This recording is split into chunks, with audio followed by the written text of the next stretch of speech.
जय जगन्नाथ बंधुगण आसतु आमे एही भिडियो रे जानिबा मे मासरे आसिबाकु थिबा पर्वपर्वाणी गुड़िक विषय बा मे मासर कैलेंडर विषय रे।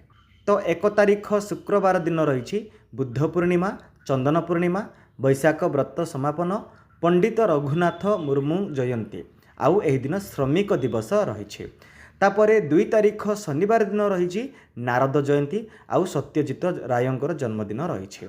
तापरे 3 तारिख रविवार दिन रही संवादपत्र स्वाधीनता दिवस आउ 7 तारिख गुरुवार दिन रही शरण आरंभ। 8 तारिख शुक्रवार दिन रही रेडक्रॉस दिवस, रवींद्रनाथ टागोरंकर जयंती रही। 9 तारिख शनिवार दिन रही श्रीक्षेत्रे भौरी आउ 10 तारिख रविवार दिन रही उत्कले भौरी माता दिवस आउ 12 तारिख मंगलवार दिन रही आंतर्जातिक नर्स दिवस शरण शेष आउ 13 तारिख बुधवार दिन रही अचला माने जल क्रीड़ा एकादशी।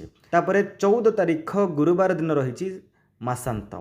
15 तारिख शुक्रवार दिन रही वृष संक्रांति, शिव चतुर्दशी उपवास और बेढ़ा परिक्रमा।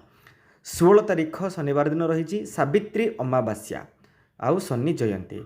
17 तारिख रविवार दिन रही विश्व टेलीकम्युनिकेशन दिवस, मलमास आरंभ।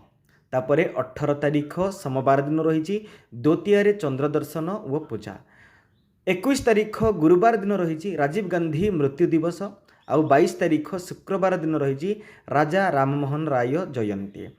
27 तारिख बुधवार दिन रही पुरुषोत्तम एकादशी ईदुजुहा। तापरे 28 तारिख गुरुवार दिन रही वीर सावरकरंकर जयंती। 29 तारिख शुक्रवार दिन रही शिव चतुर्दशी उपवास और बेढ़ा परिक्रमा। 31 तारिख रविवार दिन रही मल पूर्णिमा, धूम्रपान निषेध दिवस। बास ये थिला आपणकर मे मासर समस्त पर्वपर्वाणी विवरणी। आगामी वीडियो पर्यंत धन्यवाद।